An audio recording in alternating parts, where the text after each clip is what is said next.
When people talk about Interstellar, one scene almost always comes up. So that was a Monday morning, first shot up.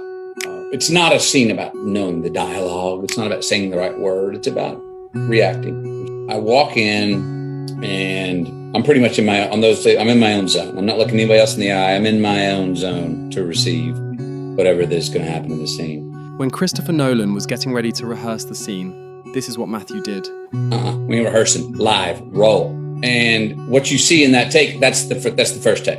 Everything after take one is acting. Take one is where you really are reacting. Watching years of his children's lives pass by in a matter of minutes. It's not flashy, but it's absolutely devastating. And that raw emotion didn't just hit audiences. Hey, Dad. Emotionally, when you saw that scene for the first time, how did it hit you? Well, it's the first thing I shot on the film.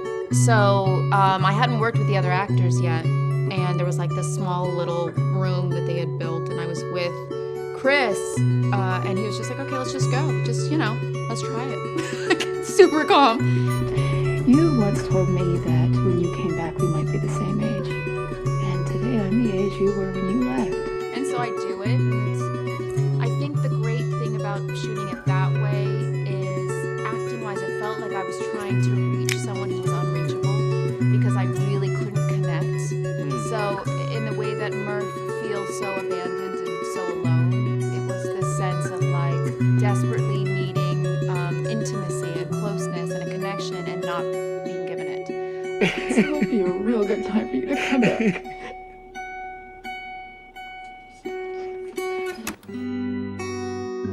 Timothée Chalamet, who played young Tom, saw Interstellar 12 times in IMAX and still cried after his role. I did Interstellar.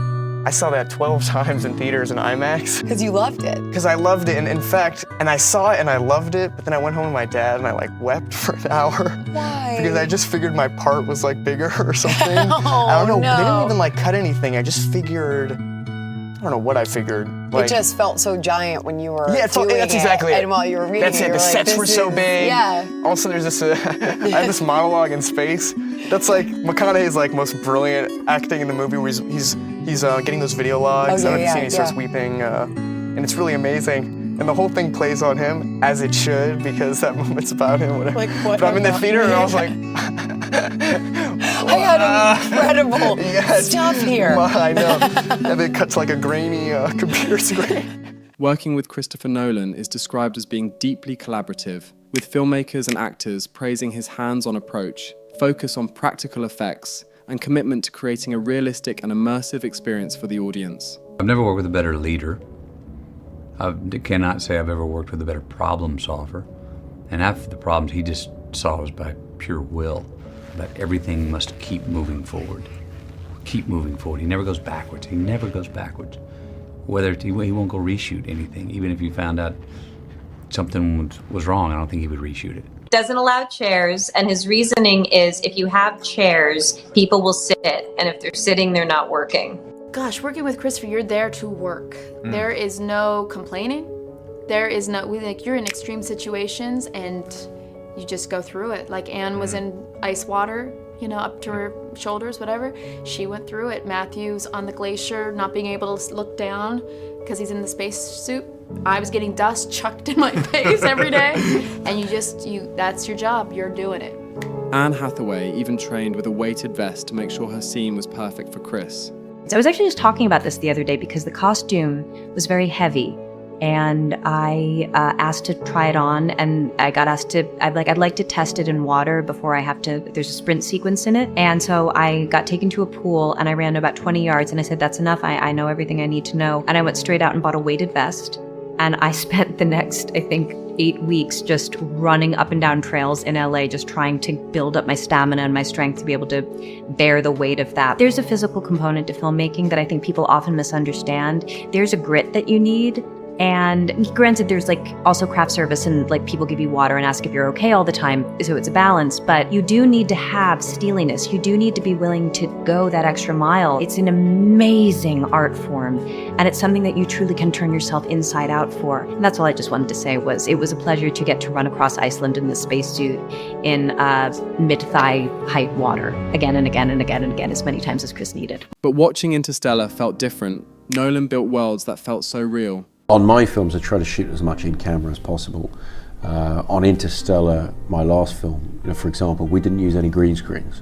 So when we were shooting inside a spaceship, we had views outside the windows. We produced all that material and we shot it and achieved the effect in camera.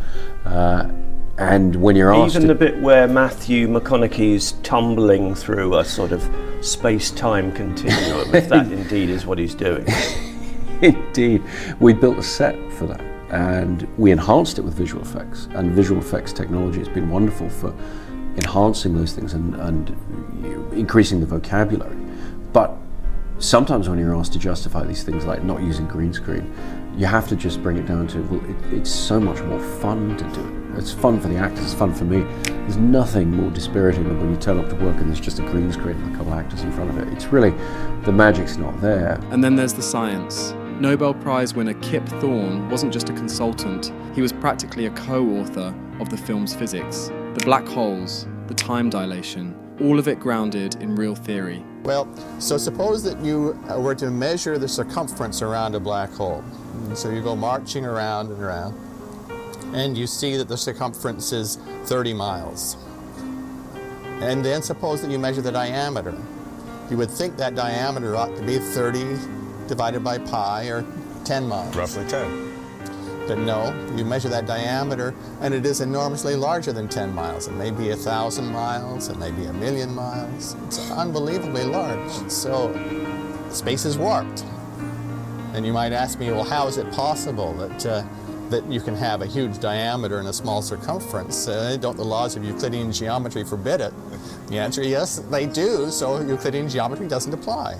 And finally, the movie would not hit us as hard without the soundtrack. Hans Zimmer's organ-heavy score doesn't just accompany the movie, it swallows you whole.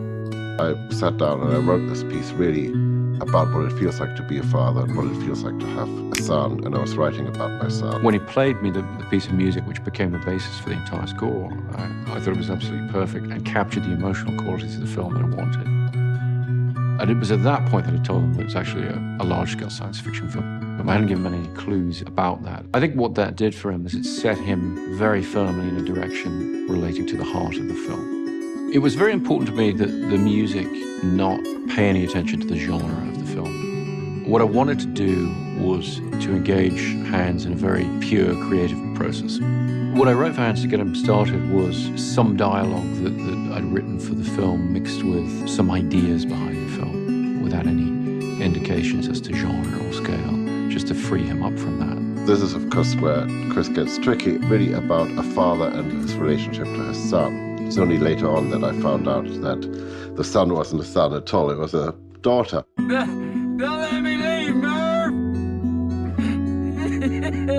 Murph!